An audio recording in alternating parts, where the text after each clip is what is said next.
शान्ताकारं भुजगशयनं पद्मनाभं सुरेशं विश्वाधारं गगनसदृशं मेघवर्णं शुभांगं लक्ष्मीकान्तं कमलनयनं योगिभिध्यानगम्यं वन्दे विष्णुं भवभयहरं सर्वलोकैकनाथम्। हरे कृष्णा, राधे राधे। आइए श्रवण करते हैं कार्तिक मास महात्म्य अध्याय 4। नारद जी ने कहा, ऐसा कहकर भगवान विष्णु मछली का रूप धारण करके आकाश से जल में गिरे। उस समय विंध्याचल पर्वत पर तप कर रहे महर्षि कश्यप अपनी अंजलि में जल लेकर खड़े थे। भगवान उनकी अंजलि में जा गिरे। महर्षि कश्यप ने दया करके उसे अपने कमंडल में रख लिया। मछली के थोड़ा बड़े होने पर महर्षि कश्यप ने उसे कुएं में डाल दिया। जब वह मछली कुएं में भी ना समा सकी तो उन्होंने उसे तालाब में डाल दिया। जब वह तालाब में भी ना आ सकी तो उन्होंने उसे समुद्र में डाल दिया।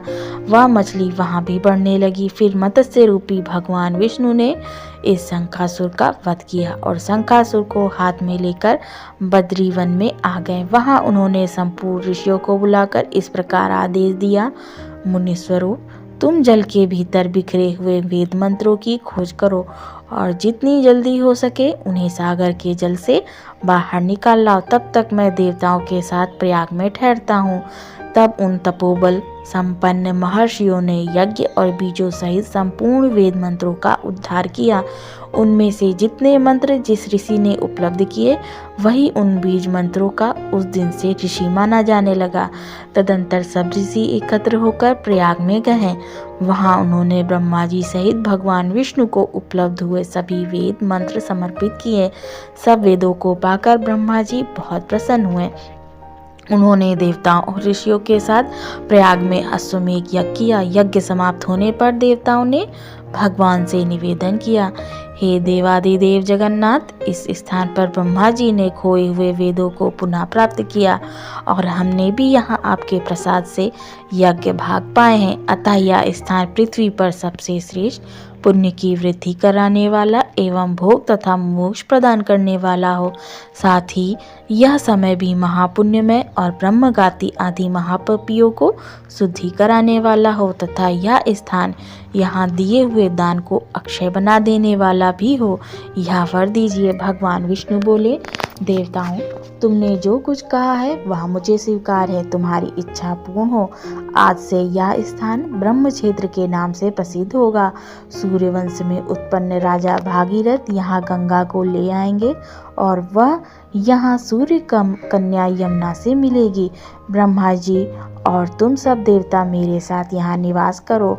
आज से यह तीर्थराज के नाम से विख्यात होगा। तीर्थराज के दर्शन से तत्काल सारे पाप नष्ट हो जाएंगे। जब सूर्य मकर राशि में स्थित होंगे उस समय यहाँ स्नान करने वाले मनुष्य के सब पापों का यह तीर्थ नाश करेगा। यह काल भी मनुष्यों के लिए सदा महान पुण्य देने वाला होगा। माघ में सूर्य के मकर राशि में स्थित होने पर यहाँ स्नान करने से सालोक के आदि फल की प्राप्ति होगी। देवादिदेव भगवान विष्णु देवताओं से ऐसा कहकर ब्रह्मा जी के साथ वहीं अंतर्धान हो गए। इसके बाद इंद्रादि देवता भी अपने अंश से प्रयाग में रहते हुए वहां से अंतर्धान हो गए। जो मनुष्य कार्तिक में तुलसी की जड़ के समीप श्रीहरि का पूजन करता है वह इस लोक में संपूर्ण भोगों का उपभोग करके अंत में वैकुंठ धाम को जाता है। जय श्री कृष्ण।